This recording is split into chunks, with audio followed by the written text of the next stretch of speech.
La palabra de Dios nos dice que la oración eficaz del justo puede mucho. Y con la debida atención y evidentemente la guía del Espíritu Santo podemos comprender que aquí hay una revelación muy grande. Y es esta: la oración eficaz del justo puede mucho. Yo sé que hay mucha tela para cortar en eficaz del justo. Solamente con esos dos términos nos podemos tomar unos 15 domingos. ¿Quieren? Sí. Pero para otro día. Hoy no. No nos vamos a detener en la oración eficaz del justo, sino en lo que es pertinente para este mensaje para que podamos avanzar. La oración eficaz del justo puede mucho, subraye, puede mucho. Ojo con esto. Este pasaje nos está mostrando algo. Puede mucho. ¿Acaso no se nos había enseñado que en la oración el único que puede es Dios? ¿Acaso no se nos había enseñado que el que puede mucho en la oración solo es Dios? Pero este pasaje nos está revelando que también en la oración quien puede mucho es el justo que ora eficazmente. Porque hay justos que no oran. Bueno, no sé cómo se pueden llamar justos, pero como le dije, no voy a entrar en eso. Estoy tentado a entrar allí, pero no. Si bien es cierto, hay oraciones que no son eficaces, porque este mismo pasaje nos da luz a entender que no toda oración es eficaz, supone entonces que hay oraciones ineficaces. Vamos a mirar para lo que nos compete en este mensaje solamente, porque hay muchos, como le dije, muchas aristas que se pueden desprender de este pasaje. Sin embargo, si lo que queremos ver es que el justo es el que puede también en la oración, para que sea una oración eficaz, debemos comprender cuál es ese poder. Escuche, podemos entonces definir la oración eficaz de la manera siguiente. A veces nos preguntamos, ¿acaso el único que puede en la oración no es Dios? Pensamos que el único poder que se desprende de la oración emana de Dios. Pensamos que el único poder que se desprende de la oración emana de Dios. Pero la oración eficaz es aquella en la que se encuentran o convergen dos poderes. La oración eficaz es aquella en la que se encuentran o convergen dos poderes, el divino y el humano. Pongo entre comillas el humano. Dos poderes que se encuentran, el divino y el humano. Ahora, aquí podría existir una confusión. Alguien podría decir, ¿cómo que poder humano si todo proviene de Dios? Por lo mismo, hay un poder que proviene de Dios, pero le ha sido conferido al hombre. La Biblia dice en Efesios capítulo 2 que hemos recibido un don de parte de Dios que se llama fe. Pero ese es nuestro poder. Conforme a lo que crees, así Dios lo va a hacer. Si tú miras detenidamente un pasaje que se encuentra en Mateo capítulo 13, por allá en el verso 56, 57, 58, si mal no recuerdo, dice literalmente que el Señor Jesús no pudo hacer allí muchos milagros debido a la incredulidad de ellos. El Señor Jesús no pudo, dice literal, no pudo hacer allí muchos milagros debido a lo que pudo o no pudo, el Señor estaba debido a. ¿Qué no pudo hacer? ¿Debido a qué? Lo cual significa que pudo haber hecho muchos milagros debido a qué? Exacto. El punto es, no determinamos el poder de Dios, pero sí su alcance. El poder de Dios manifestándose en milagros estaba determinado en el poder de ellos, determinado en su creencia. Si ellos hubiesen tenido mucha fe, Él podía hacer muchos milagros. ¿Podía o no podía? Diga conmigo, Dios siempre puede. Dios siempre puede. Pero a veces se ve limitado. La oración eficaz es la en la que confluyen los dos poderes, el poder de Dios y el poder humano. ¿Por qué puse entre comillas el poder humano? Porque aunque está en mí, proviene de Dios. Dios me lo da. Ojo con esto, es un don. Pero hay en los evangélicos, que es casi que a nivel generalizado, existe una confusión. Diga conmigo, a la mayoría les pasa lo de Confú, o como dijo la reina, lo de Confucio. ¿Ustedes vieron las preguntas que le hicieron a la reina para llegar a ser Miss Universo? ¿Que quién era Confucio? Tiene que verlo, es buenísimo, bastante intelectual.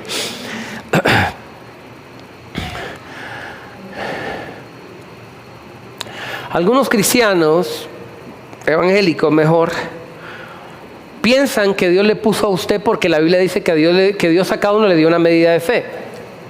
A cada uno repartió una medida de fe. Entonces piensan que Dios le puso a usted poquita, a usted mucha. Tin, marín, de doping, güey, cugaramacara, títere fue. Le tocó poquita, ¿qué podemos hacer? Cuando dice la Biblia que Dios nos dio una medida de fe, nos está diciendo que Dios a todos nos puso una medida de fe que, escúcheme, es pequeña. Es pequeña. Acuérdese que la Biblia dice que si tu fe si aún fuese como un grano de mostaza, podrías decirte a este monte, quítate y arrójate en el mar. Pero escúcheme, ninguna fe que se equipare a un grano de mostaza puede mover montañas.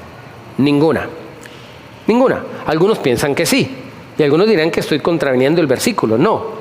Si usted lee Marcos capítulo 4, se dará cuenta de la explicación de esa enseñanza. El Señor es más explícito allí y dice: la fe es la más pequeña de las semillas. La semilla de mostaza, es la más pequeña de las semillas. Sin embargo, cuando crece, diga conmigo, cuando crece. Cuando crece, la más grande de todas las hortalizas. La más grande. El Señor está diciendo que te pone una medida de fe tan pequeña, pero te la puso. Y está en ti permitir que Dios desarrolle esa fe en ti. ¿Cómo comprobamos que la fe que es pequeñita no puede mover montañas? 1 Corintios capítulo 13, donde está el decálogo del amor. ¿Cuántos han leído el decálogo del amor? 1 Corintios capítulo 13. El amor es sufrido, es benigno, no busca lo suyo, no es ansioso, no tiene envidia. Pero ¿cuántos han leído allí cómo comienza ese pasaje? Y si tuviese toda la fe, diga conmigo, toda la fe, de manera que dijese, de manera que moviese los montes y no tengo amor, nada soy. Así comienza el pasaje. El pasaje nos está revelando que para mover los montes se necesita toda la fe. Si tuviese toda la fe, diga conmigo, toda la fe, de tal manera, ahí está clarito, de tal manera que trasladase los montes y no tengo amor, nada soy. ¿Cuánta fe se necesita para mover montes? ¿Se puede mover montes? ¿Pero qué se necesita? ¿Cuánto de fe? Un poquito. ¿Semilla de mostaza? No. Por eso Marcos, Señor, ¿el árbol qué? Completo. Por eso Marcos capítulo 4 dice que la fe es, la semilla de mostaza es la más pequeña de todas las semillas, pero cuando crece es la más grande de todas las hortalizas y se hace árbol y vienen aves y moran allí. ¿Sabe qué significa eso? Que la fe cuando crece no es autosuficiente, sino que tiene que ver con muchos más. Por eso muchos no crecen. Muchos cristianos son egoístas y por eso no avanzan. Piensan que la historia del reino y de la bendición tiene que ver solamente con ellos. Cuando Dios te llena los bolsillos, también le hace un hueco abajo, para que los que estén más abajo también reciban. Grábese eso. Hoy en el matrimonio que voy a celebrar, van a hacer un rito que le llaman de las arras. Arras. Y yo el único pasaje que encuentro mención de la Biblia de las arras, ¿alguien sabe lo que son las arras? jarras, no, arras, que son las arras en el matrimonio, las jarras también, con las que le pegan cuando llega en la madrugada en la cabeza, esas son las jarras. El único pasaje que encuentro en la Biblia referente a las arras es a las arras del Espíritu, pero no tiene nada que ver con las arras estas. Y son 13 monedas, es un rito católico romano, en donde las parejas intercambian monedas de oro. Son 13 monedas. Dice que cada una representa un mes, donde cada uno hace su promesa de estar allí dando provisión y de manera recíproca por cada mes. Y la 13ª tiene que ver con el don que le van a dar juntos también a los pobres. Eso es lo que representa. Y bueno, ritos y ritos y ritos, pero tienen cierta manera una razón importante. Y es que no solamente las parejas, sino todos nosotros debemos comprender que el Evangelio no se trata de nosotros. Escúcheme. Escuchadme, pueblo.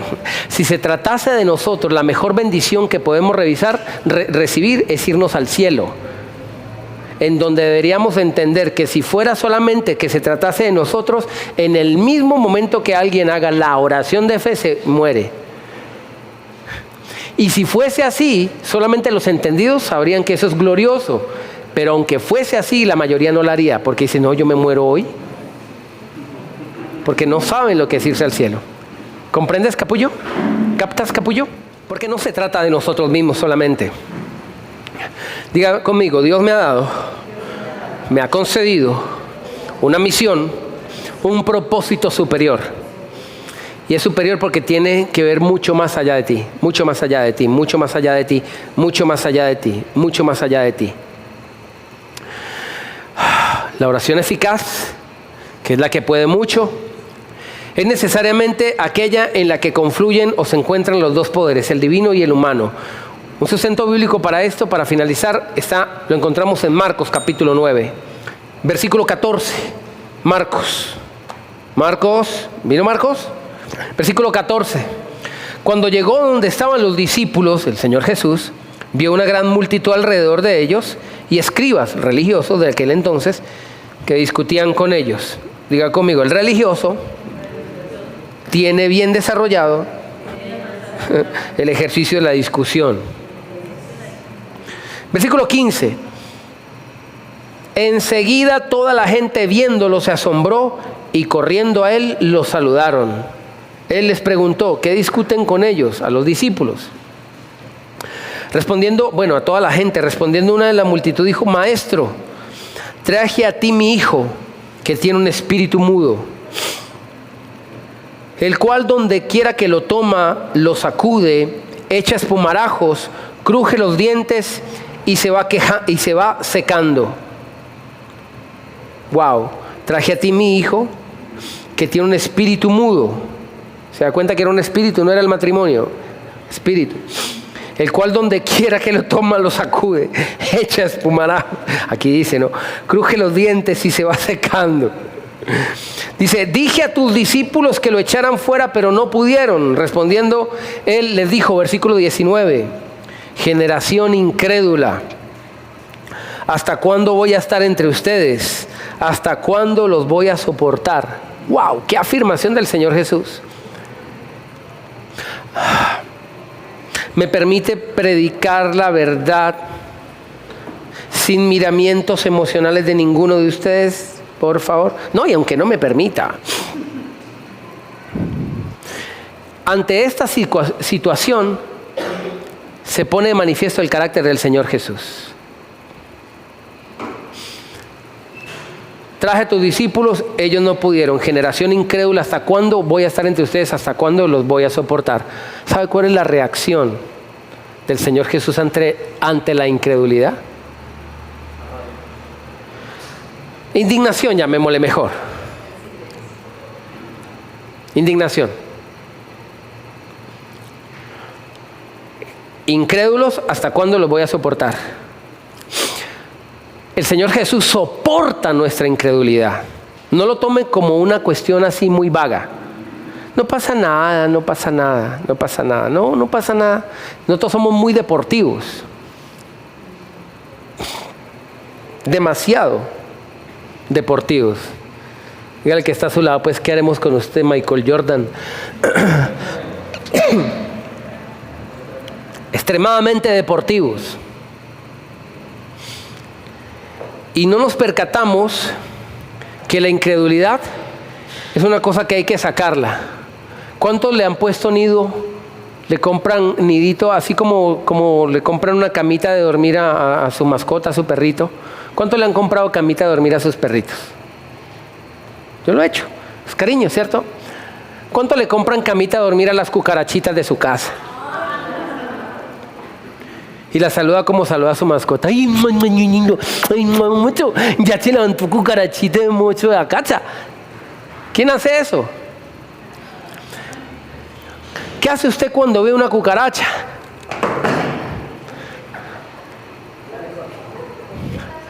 De la misma manera deberíamos ser con la incredulidad. ¿Sabe por qué la tenemos? Es aquí donde nos percatamos, escúcheme, que no es muy difícil creer. Lo más difícil es despojarnos de la duda y del temor y de la incredulidad. No es difícil creer.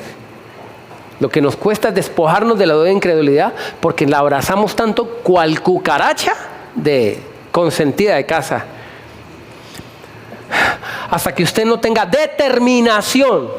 Diga conmigo determinación. Y no estoy enojado. Determinación. En sacar esas cucarachas. Así, cucarachas de incredulidad y de miedo de su corazón. Por la sencilla razón de que usted sabe que el Señor está indignado con que sigas tratando de poseer eso que el Señor te dijo. Hombre, échale ray.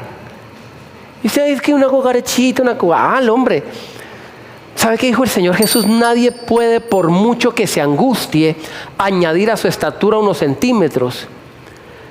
Significa que la angustia jamás puede producir un milagro. Y lo único que hacemos supuestamente cuando tenemos un problema es anteponer la angustia como si fuera a resolver algo. Y no fe. Ponemos angustia, pero no ponemos fe. Y lo peor de todo no es eso, que pongas angustia en lugar de fe. Lo peor de todo es que yo sé que estoy poseyendo en mi corazón algo que indigna completamente al Señor, al cual estoy pidiendo que repare esa circunstancia. O sea, tras de gordo hinchado. ¿Le puedo contar un testimonio? Justamente de esa misma naturaleza. Que el que paga los platos rotos del Señor, Señor, pero ¿por qué no? ¿Por qué no me respondes? ¿A qué? ¿A tu duda? ¿Tú crees que el Señor se mueve por la duda? ¿Tú crees que el Señor se mueve por el temor y el miedo? Y todavía le decimos, Señor, ¿por qué no me respondes? ¿A qué? El Señor no se mueve por dudas ni temores. Y no le voy a contar el testimonio porque me toma más tiempo.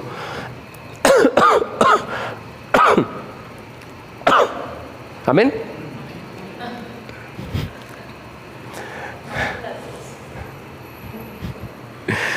¿Qué discuten con ellos? Era la pregunta del Señor.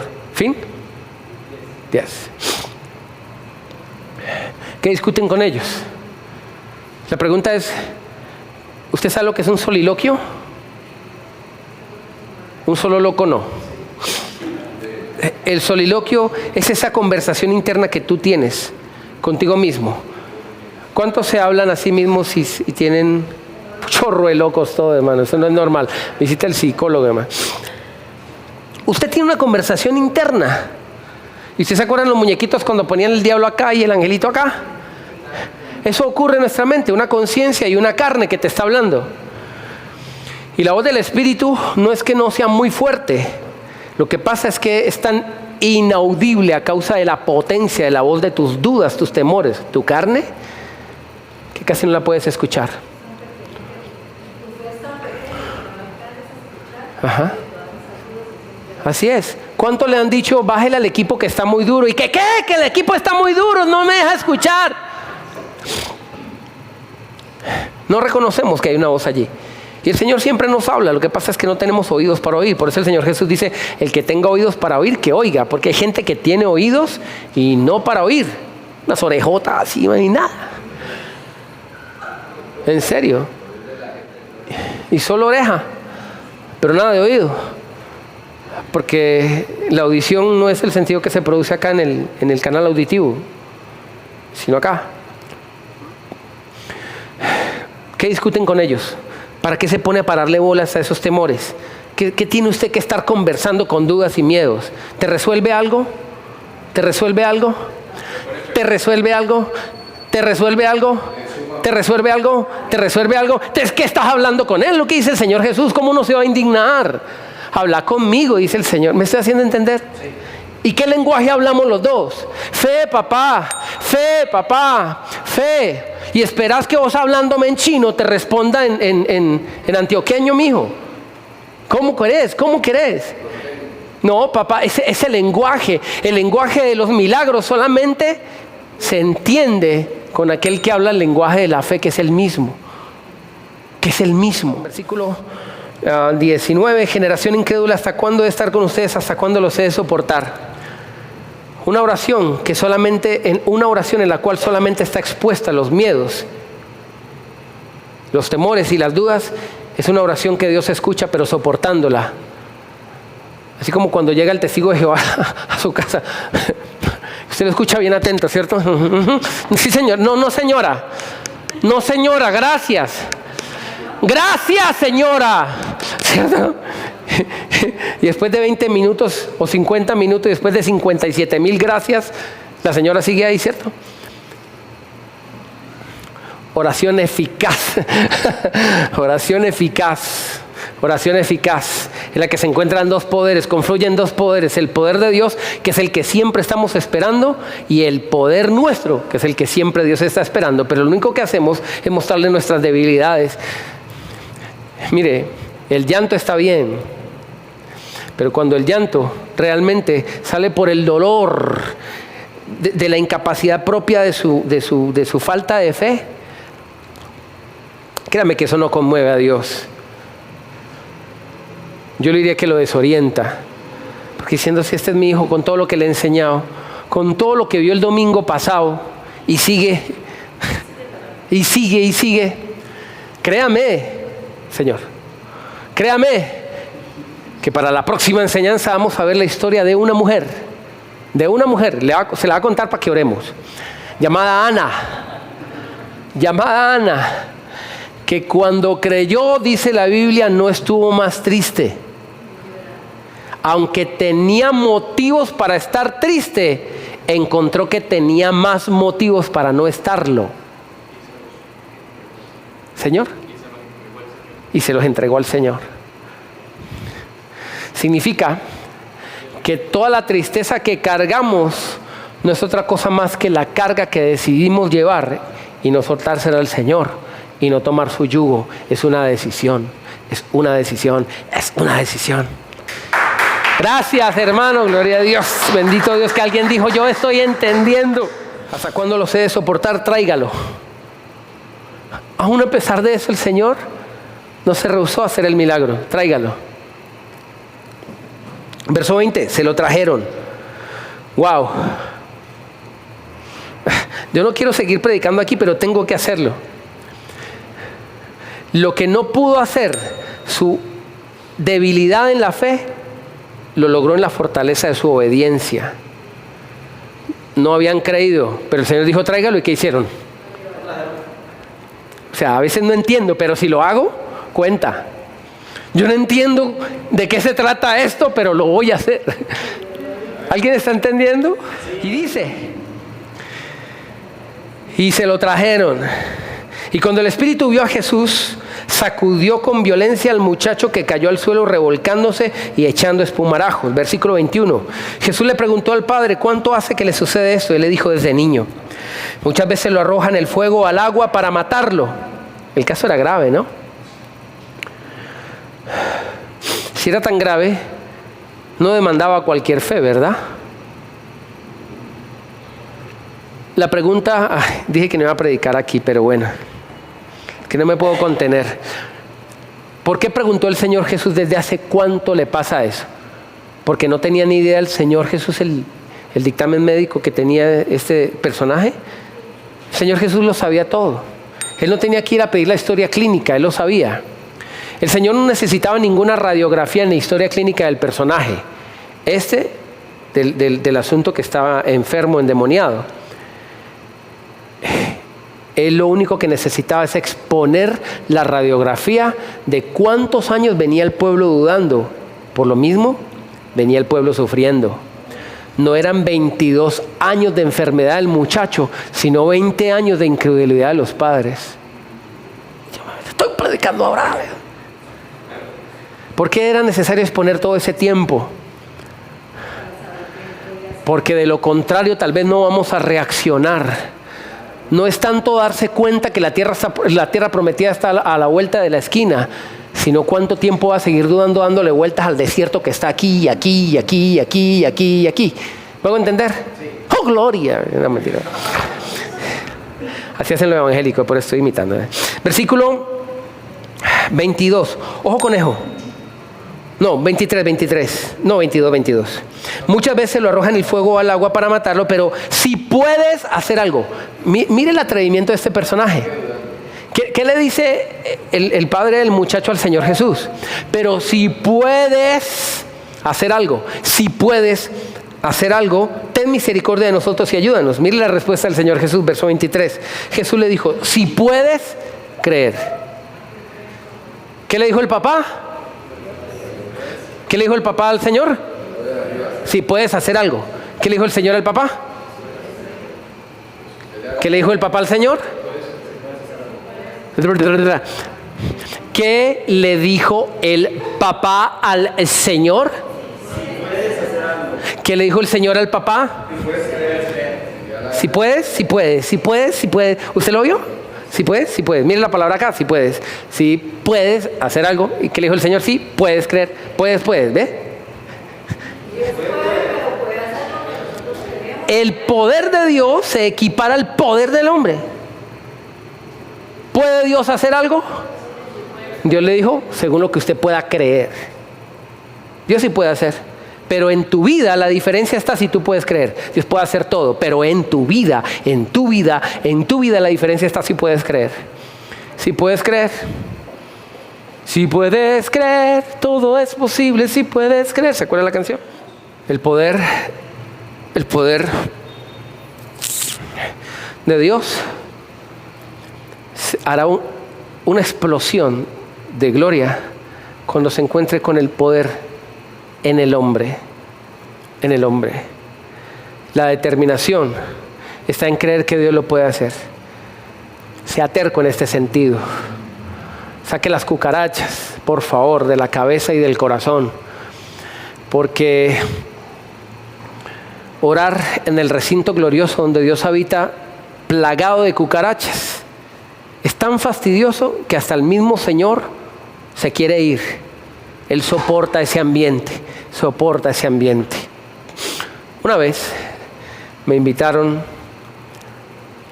a una casa donde me dieron una comida que era un hígado crudo.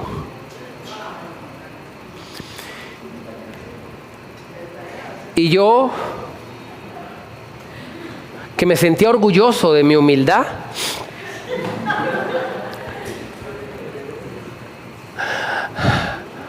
admití todo lo que me sirvieran porque la palabra dice lo que le pongan delante, cómalo. Y hay unos hermanos muy obedientes a ese versículo. Lo comí con lágrimas en los ojos y con cero gusto evidentemente en mi apetito. Porque uno tiene que comerse lo que le provoca náuseas al alma. ¿Por qué? Si Dios ha dispuesto una mesa de manjares y de alimentos que realmente son nutritivos para nuestro ser. Eso no es humildad, eso es tontería.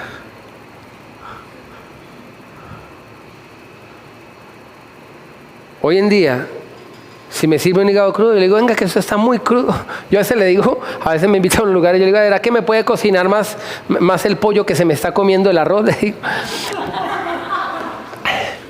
No, de una, sin problema. Sí, a veces me invitan y dicen, vea, y el pollo está ahí comiéndose el arroz, me lo puede cocinar un poquito más. Sin problema. Pero yo no sé si es exceso de religiosidad, porque no es humildad realmente, es una humildad fingida, tener esa actitud de pobrecito yo. Señor, ten lástima de mí, mira cuán miserable soy.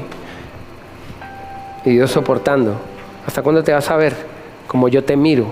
¿Cuándo vas a empezar a creer que eres tú quien yo digo que eres?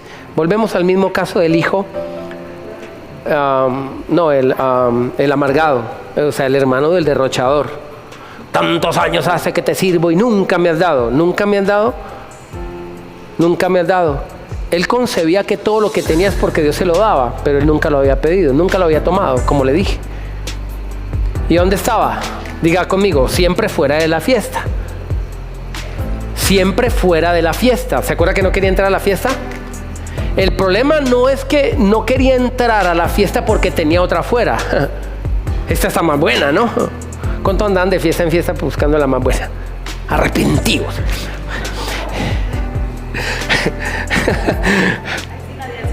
No hay nadie. Entonces eso está muy apagado acá. Sí, Señor, cortemos. Muchísimas gracias a todos por estar muy atentos y pendientes. Que el Señor les bendiga.